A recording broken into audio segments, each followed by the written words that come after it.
Assalamualaikum warahmatullahi wabarakatuh. Perkenalkan, nama saya Nurda Yasmin dari kelas A. Di sini saya akan menyelesaikan tugas mata kuliah pengembangan materi ajar IPA SD. Di sini saya akan mereview capaian pembelajaran IPA untuk elemen pemahaman sains dan sosial yang terdiri dari fase A, B, dan fase C, dan juga rekomendasi bahan ajar yang paling sesuai untuk fase atau untuk capaian tersebut. Nah, yang pertama itu yaitu fase A, di mana pada fase ini fase kelas 1 sampai kelas 2, di mana fase ini siswa mulai mengenal anggota tubuh seperti manusia, hewan, dan tumbuhan, dan juga mengenal kebutuhan makhluk hidup, baik itu makanan, minuman, udara, maupun tempat tinggal. Dan juga siswa sudah mengenal lingkungan sekitar dan benda-benda sederhana, dan juga memahami perubahan sederhana seperti panas, dingin, siang, dan malam. Mulai mengenal bahwa manusia, hewan, dan tumbuhan itu saling bergantung.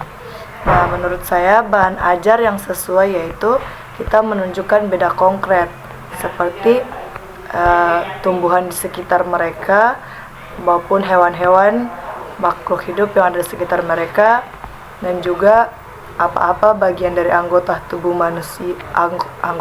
manusia baik hewan, seperti memperlihatkan gambar, kartu, maupun menampilkan video audio visual seperti video hewan maupun bagian anggota tumbuhan dan manusia. Nah, bahan ajar yang sederhana yang dapat kita berikan seperti untuk perubahan bentuk seperti es batu, air panas dan dingin, dan juga senter sebagai contoh untuk menandakan adanya siang dan malam. Lembar kerja sederhana yang dapat diberikan seperti mencocokkan gambar anggota tubuh yang sesungguhnya, dan juga mengelompokkan mana hewan dan juga mana tumbuhan. Itu dari saya untuk fase A. Selanjutnya yaitu fase B atau siswa kelas 3 dan 4. Di sini fase ini saya akan mereview bahwa pada fase ini peserta didik mulai mempelajari hubungan antar makhluk hidup seperti rantai makanan dan ekosistem kecil, dan juga yang kedua yaitu memahami proses pertumbuhan hewan dan tumbuhan. Yang ketiga, menjelaskan perubahan wujud benda, dan juga yang keempat, menjelaskan sumber energi dan penggunaannya, serta memahami cuaca dan iklim sederhana di sekitarnya. Bahan ajar yang sesuai yang pertama yaitu model miniatur seperti miniatur ekosistem. Di situ kita membuat ekosistem kecil yang dapat dijelaskan langsung oleh siswa. Yang kedua, model rantai makanan, proses terjadinya rantai makanan. Dan yang ketiga yaitu percobaan sederhana seperti perubahan wujud benda, prakteknya seperti bagaimana perubahan menguap dan juga mencair, dan juga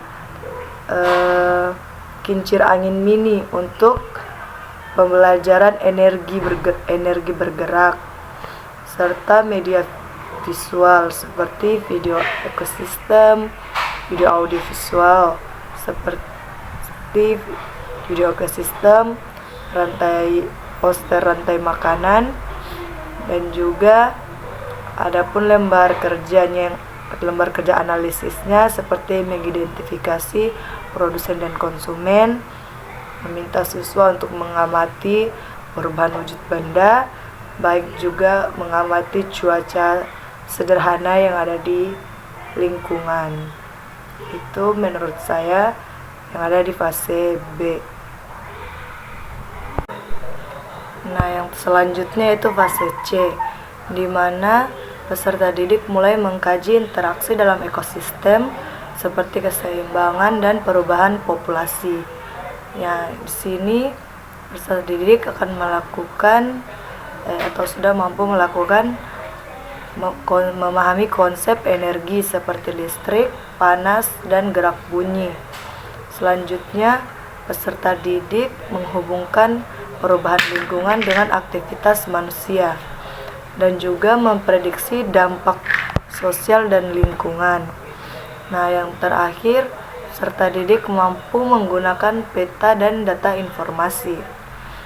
Nah, menurut saya bahan ajar yang sesuai yang pertama yaitu percobaan IPA tingkat lanjut seperti merangkai listrik sederhana dan juga melakukan percobaan efek rumah kaca mini serta energi alternatif seperti membuat surya mainan atau membuat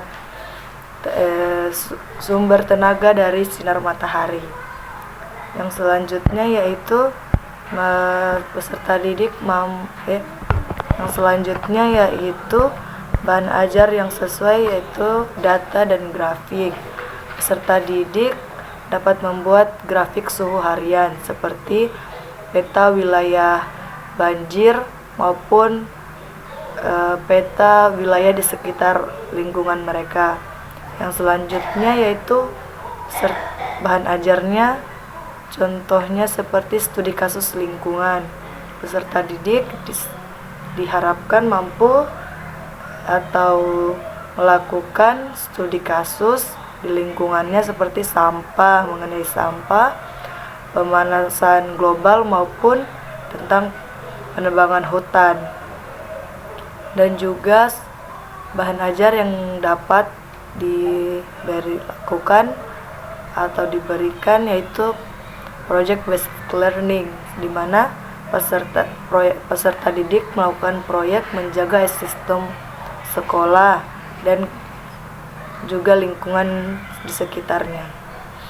Nah, itu saja menurut saya yang ada di fase C.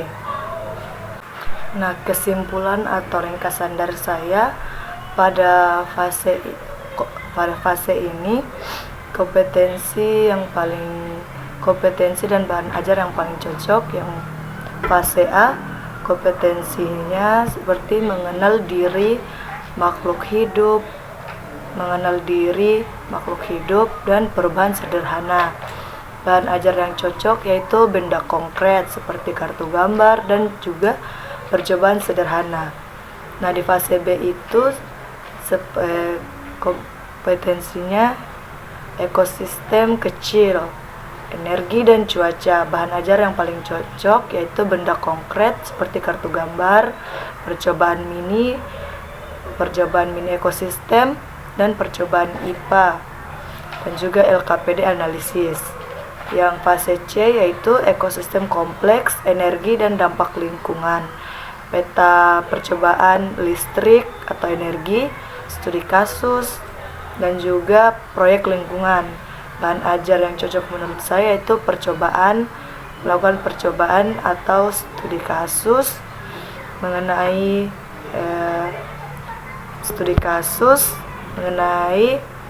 percobaan tersebut. Baiklah, itu sekian dari review saya mengenai capaian pembelajaran IPAS fase A, B, dan C. Kurang dan lebihnya mohon dimaafkan. Akhir kata, billahi fisabilil haq, fastabiqul khairat. Assalamualaikum warahmatullahi wabarakatuh.